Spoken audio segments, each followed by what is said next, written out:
اللہ کے نام سے جو رحمان اور رحیم ہے، اور درود پاک اور بہت سلام ہمارے پیارے نبی حضرت محمد پر صلی اللہ علیہ وسلم اور ان کی آل اور ان کے اصحاب پر۔ السلام علیکم ورحمۃ اللہ۔ کیا واقعہ کربلا سے متعلق قیامت کے دن پوچھا جائے گا؟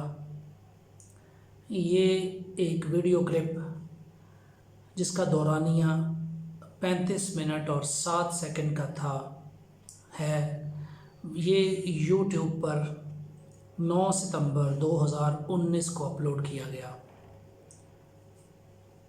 اس میں ہمارے محترم انجینئر محمد علی مرزا نے بہت ہی اچھے طریقے سے اس سوال کا جو جواب ہے وہ دیا ہے، اور اسی میں سے ایک سب کلپ 1 منٹ اور 33 سیکنڈ کا، آئیے وہ دیکھتے ہیں اور تھوڑا غور بھی کرتے ہیں کہ جو ایک بہت ہی اچھی بات کی گئی وہ کیا ہے۔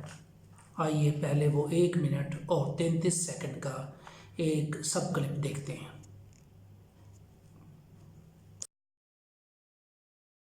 جائے گا، بالکل پوچھا جائے گا۔ سورہ تکاثر میں آتا ہے نا، ثم لتسألن یومئذ عن النعیم، پھر اس قیامت کے دن تم سے ہر نعمت کے بارے میں پرسش ہوگی۔ کیٹیگوریکل ہے، جس کو اللہ نے علم دیا ہے نا، یہ اس کے پاس نعمت ہے، اس کے بارے میں پوچھا جائے گا علم آگے تک پہنچایا کہ نہیں، اور نہیں پہنچایا ہوگا تو لعنتی ہوگا وہ۔ یہ آیت ہے سورہ بقرہ کی، میں نے ریسرچ پیپر کے اوپر لکھی ہے سٹارٹ میں 159 اور 160۔ ان الذین یکتمون ما انزلنا من البینات والہدی، بے شک وہ لوگ جو چھپا لیتے ہیں ان روشن اور ہدایت کی چیزوں میں سے جن کو ہم نے لوگوں کی ہدایت کے لیے اپنی کتاب میں بیان کیا، ایسے لوگوں پر اللہ کی لعنت ہے اور تمام لعنت کرنے والوں کی لعنت ہے۔ الا الذین تابوا واصلحوا، سوائے ان لوگوں کے جو توبہ کر لیں، اپنی اصلاح کر لیں، وبینوا، اور اصلاح پہ اکتفا نہیں بلکہ وہ لوگوں کو بتا بھی دیں جو کچھ چھپایا تھا۔ فاولئک اتوب علیہم وانا التواب الرحیم، تو ایسوں کی توبہ اللہ قبول کرے گا اور اللہ تعالیٰ بخشنے والا مہربان ہے۔ اس کو سپورٹیو ایک حدیث بھی میں نے لکھی ہے، ترمذی میں، سنن ابی داؤد میں، سنن ابن ماجہ میں ہے، کہ نبی علیہ السلام نے فرمایا جس شخص سے علم کی بات پوچھی گئی اور وہ اسے معلوم تھی اور اس کے باوجود اس نے چھپا لی، تو ایسے لوگوں کو قیامت والے دن آگ کی لگام دی جائے گی۔ تو یہ بڑا کریٹیکل ایشو ہے۔ علم اللہ کی نعمت ہے آپ کے پاس، اس کی قدر کے لوگوں کو صحیح بات بتائیں تو پوچھا جائے گا۔ علم کی ایک باتیں ہیں جو کہ ان سے پوچھنے کی جسارت کر رہا ہوں، اور وہ احادیث سے ہی متعلق ہیں، اور احادیث کے حوالے سے ہم سب محترم انجینئر محمد علی مرزا کے علم سے بہت اچھی طرح سے واقف ہیں۔ صحیح بخاری کی حدیث نمبر 7111 کے حوالے سے ہمارے محترم انجینئر محمد علی مرزا حضرت عبداللہ بن عمر رضی اللہ عنہما کے حوالے سے یا ان کے متعلق کیا کہیں گے۔